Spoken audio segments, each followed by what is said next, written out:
Thank you, Mr. Clyde. We're gonna wrap up, but I have a couple questions for you. In June 2018, the NFL announced the findings of its investigations into Carolina Panthers owner Jerry Richardson. The investigation substantiated allegations of workplace sexual harassment and racial discrimination, and the use of non-disclosure agreements, also known as NDAs, to silence former employees. These allegations were revealed only after the victims went public with their stories. Can you put the recommendations that the NFL received? Very good. The NFL's announcement included several recommendations to strengthen its protection of workers in teams across the league. This is back in 2018. One recommendation was, quote, a specific prohibition of using NDAs to limit reporting of potential violations or cooperation in league investigations under the personal conduct policy. Ms. Engelson, you left the Washington football team in 2019 after the NFL issued its recommendations. Were you aware of a requirement that misconduct in the workplace should be reported to the NFL? No, I was not. Ms. Nunes, you also left the Washington football team that same year in 2019, so after the recommendations were made, after the Carolina Panthers investigation. When you left the team, were you asked to sign an NDA? To my knowledge, I signed release papers. Another recommendation was, quote, a specific requirement that claims of workplace misconduct issues be reported to the league office under the personal conduct policy. Ms. Engelson, were you aware of this policy? No, I was not aware of this policy. It was not disseminated at all in the Washington football team. Finally, the NFL was recommended to, and I quote, establish a hotline or other system to allow league and club employees to report issues of workplace misconduct on a confidential basis. Ms. Nunes, were you aware of such a hotline or system to report issues of workplace conduct on a confidential basis? I was not. So this has been a past issue and it's a current issue. It is no surprise that you were not aware of these reporting mechanisms because it appears that the NFL failed to implement them. 3 years later, history is already repeating itself.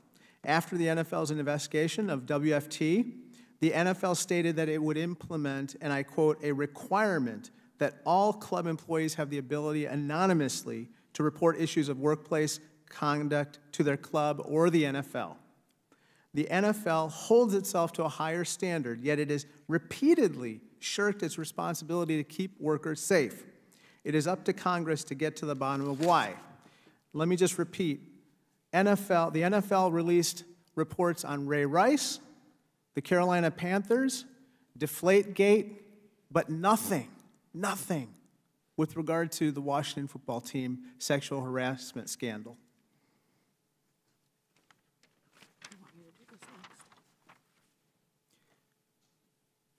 Now, I just want to make a few final comments here. Some of my colleagues have repeatedly acknowledged your pain.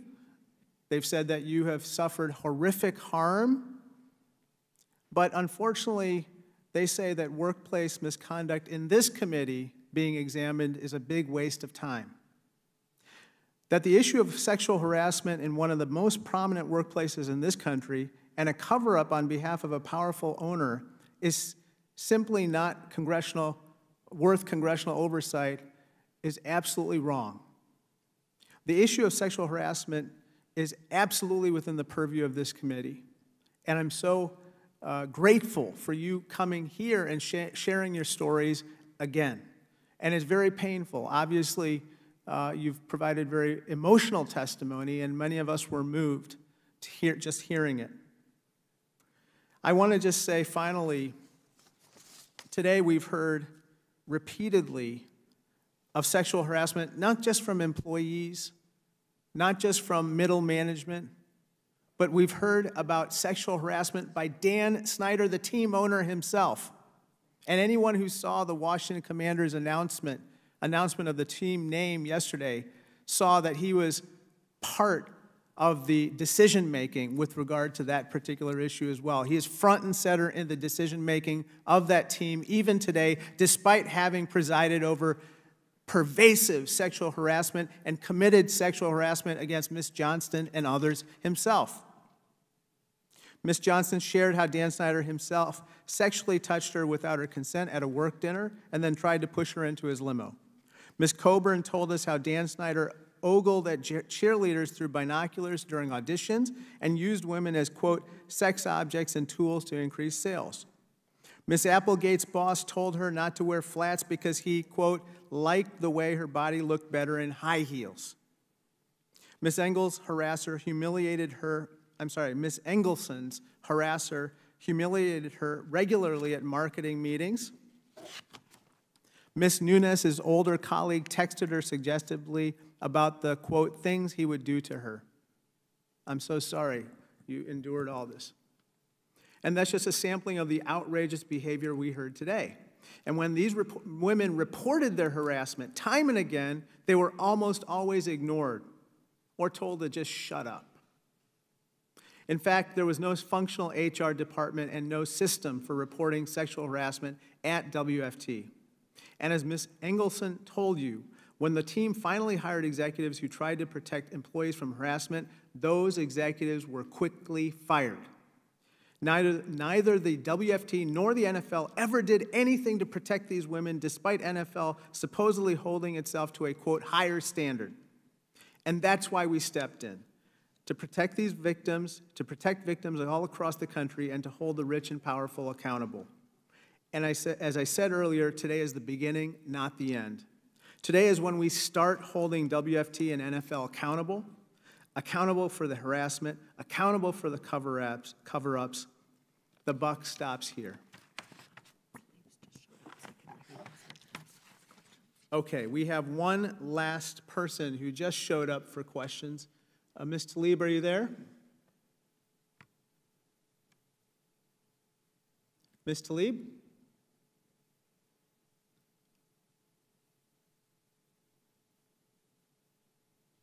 I'm not sure if she can hear me or she's, perhaps she's not here. Okay, well, I just want to.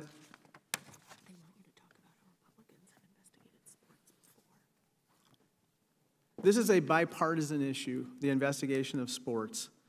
In 2005, Republican Chairman Tom Davis of this committee, joined by Democrats, subpoenaed Major League Baseball about its steroid safety policy. 10 years ago, Democrats and Republicans on this committee again worked together to demand that the NFL test its players for steroids. In 2012, then Chairman Issa held a hearing on this issue, stating that the NFL's failure to safeguard its players' health regarding steroids was not just an issue affecting the league, it, quote, endangers young athletes who admire and often try to emulate them. And let me just emphasize that our sons, our daughters, everybody, they're watching what the NFL does, and they take their cues from the NFL, and they take their cues from how the league treats misconduct that happens in the NFL. The NFL has an enormous platform. When necessary to inform potential legislation, Democrats and Republicans work together, and that's what I hope we will do once again with regard to sexual harassment in the workplace. The failure to do so far has endangered women across the NFL and sent a powerful message to every workplace that accountability is not mandatory, but it's optional. I ask my Republican colleagues to join in demanding that the NFL do better. With that, I want to thank the participants again for your bravery and courage in coming forward today. And I commit to you that today is the beginning, not the end.